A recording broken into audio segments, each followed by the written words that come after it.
नमस्कार। रणजीत सिंह हिंदी संसार चैनल में आप सभी हिंदी प्रेमियों छात्रों के लिए स्वागत है, अभिनंदन है।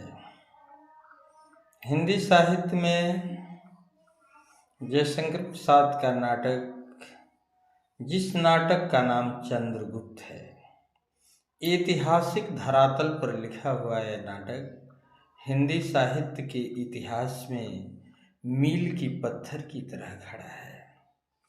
भारत एक ऐसी सरजमी है जो जगत गुरु के नाम से विख्यात है। सिकंदर के आक्रमण के समय सिकंदर के मंत्री सेल्यूकस की पुत्री कर्नेलिया भी यूनान से भारत आई थी।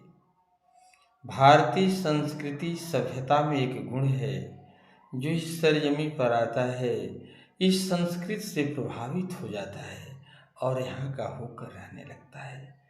कर्नेलिया सिकंदर के हारने के बाद चंद्रगुप्त की विजय घोषित होती है।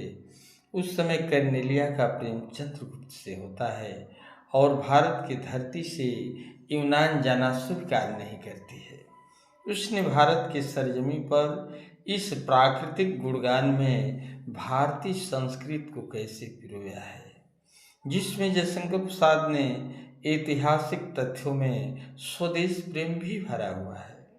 अरुणेय मधुमय देश हमारा, जहाँ पहुँचे अनजान क्षितिज को मिलता एक सहारा। बताइए, अनजान क्षितिज में एक ऐसी अनोखी बात छिपी है। कर्नेलिया भारत के लिए परिचित थे, लेकिन भारत की धरती पर सरजमी पर आने से भारत का ही होना अनुभव करती है।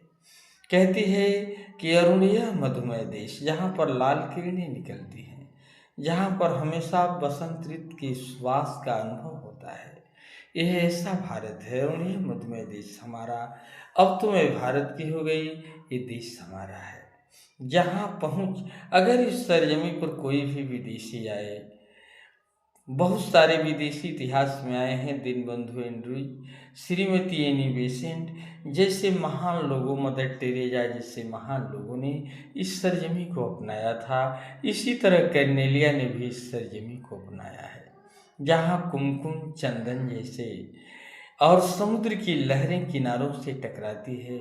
ऐसे सुरम्य भारत, जिस तरफ हिमालय है, एक तरफ समुद्र है और इसकी प्राकृतिक छटा इतनी अच्छी है, इसलिए स्वदेश प्रेम के लेस को लपेटे हुए कर्नेलिया कहती है कि अरुणेय मधुमय देश हमारा।